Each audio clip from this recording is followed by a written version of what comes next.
Bismillahirrahmanirrahim, wassalatu wassalamu ala rasulillah amma ba'd. Meshu është një prej çështjeve të rëndësishme në dijen e fikut. Ashtu siç keni dëgjuar, meshu mbi çorapet apo mbi mbulesën e gruas. Dhe një prej çështjeve që lidhet me këtë dispozit është edhe fasha. Meshu mbi fashën. Dhe inshallah do mundohemi shkurtimisht të sqarojmë se çfarë kanë thënë dietarët rreth kësaj çështje. Meshu mbi fashën. Nëse ndodhet që personi ka plag për shembull në dorë dhe ai është detyruar që ta lidhë me fashë ose ta mbulohet me gips, siç i thon, kur thyet dora për shembull, atëherë si është çështja rreth kësaj? Si duhet të marrë abdes personi në këtë rast? Mirë, në këtë çështje ka khilaf rreth gjykimit të meshut mbi fashë. Mendimi i parë thonë se obligohet meshu mbi të. Mirë, po nuk ka nevojë me marrë temu. Bëhet mesh pjesa e fashës dhe pastrohet pjesa tjetër e dorës, mirë po jo temu. Ky është mendimi i njohur në mëdhëbin Hambeli dhe Maliki. Dhe një prej argumenteve është se është saksuar një gjë e tillë prej Ibn Umerit me sened sahih. Si thot Bejhekiu, dhe nuk dihet që dikush e ka kundërshtuar nga sahabët. Ashtu siç e përmend edhe Ibn Qudama dhe Ibn Taymija rahimahumullah. Po ashtu një prej argumenteve merret edhe rasti, siç e dini, rasti i atij sahabiut, i cili ka pas plag dhe ka bërë gusull dhe pastaj ka vdekë. Dhe kjo kur ju është treguar pejgamberit sallallahu alaihi wasallam, ndër tjerash, pejgamberi sallallahu alaihi wasallam ka thënë se i kishte mjaftuar që të merrte tejemmum, do të mos e prekte plagën, të pastronte pjesën e tjetër të trupit, ose ta lidhte me fashë dhe të jepte mes fashës, dhe me pastru pastaj pjesën tjetër të trupit. Mendimi i dytë është se duhet me i dhanë mes edhe njëkohësisht edhe me bë tejemmum. Dhe kjo është mendimi i Imam Shafiu. Thonë se kjo ngjason me plagën, sikur të jetë plag. Andaj, sikur të ishte plag, çka do bënte? Ashtu duke argumentuar edhe me hadithin tjetër, që nëse është plag, atëherë thjesht merr tejemmum, atë vendi ku nuk pastrohet plaga, dhe e pastron pjesën tjetër të trupit. Nuk dallohet as mesela edhe pse ka fashë. Ndërsa mendimi i tretë, që është mendimi i Hanefive, është se meshu është i lejuar, me u vepru, mirë po thonë, nuk është obligim. Dhe pastaj ka khilaf domethënë në mëdhheb për këtë çështje.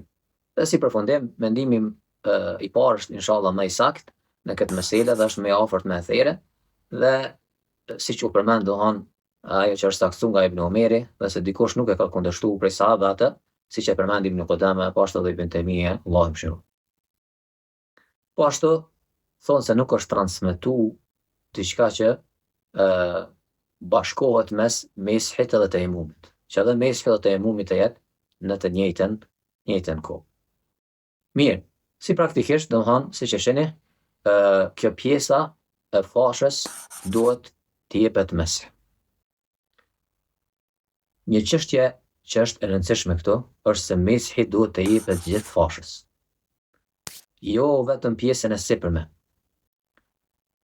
Ashtu siç bëhet, domethënë edhe pastrimi i dorës kur të merr abdes, që duhet me pastru gjithë pjesën e trupit, gjithë pjesën e dorës, andaj edhe këtu duhet me bë mes, domethënë gjithë pjesën e fashës, edhe pjesën e sipërme, edhe pjesën e poshtme. Kjo është një prej dallimeve me meshin mbi çorapet. Andaj kjo pjesa që është rreth të fashës duhet të jepet e gjitha mes. Pastaj, kjo pjesa tjetër e mbetur e dorës, që është obligim të pastrohet në abdes, patjetër se duhet të pastrohet.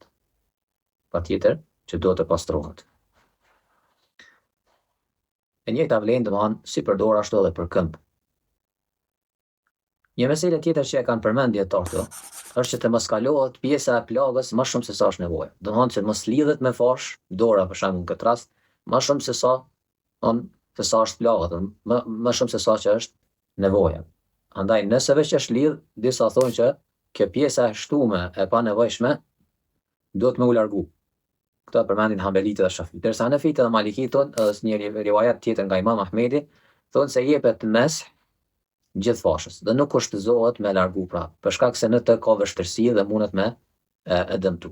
Mirë po praktikisht, do nëse largimi i saj shkakton dëm, atëherë jepet mes gjithë fashës dhe nuk e largon. Mirë po më e mira është kuptohet nëse ka mundësi që paraprakisht domethënë të bisedohet me doktorin që fasha të jetë atë sa është e nevojshme dhe nga ana mjekësore dhe mos të lidhet dora pjesa tjetër e dorës nëse vetë se nuk është nevojë. Mirë po, nëse vetë është lidh dhe atë pastaj ka dëm që me largu, atëherë i jepet mes gjithë fashës ashtu siç e diskutu. Një mesele tjetër që e kanë përmend si përdobi është se thonë kushtëzohet që fasha të vendoset pasi ka marrë abdes. Kjo duke bë analogji me çorapet, që çorapet vendosen, mbathen, masi të merr abdes dhe pastaj jepet mes atyre. Kështu thonë Hanbelitë dhe Shafitë.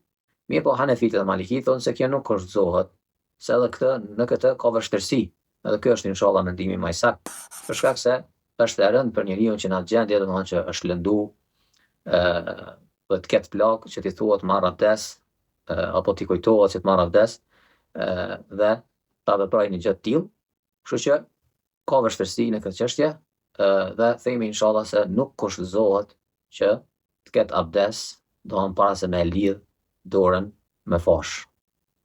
Ndërsa për mesin mbi çorapet, ato nuk ka vështirësi edhe njëkohësisht për të kemi tekst të veçantë që duhet bëhet ashtu që të merret abdes, pastaj të mbathen çorapet. Mirë, kjo shkurtimisht domethënë është sa i përket kësaj çështje dhe lutim Allahun subhanahu wa taala që ato ku kemi gabuar që të na falë innehu huwal ghafurur rahim.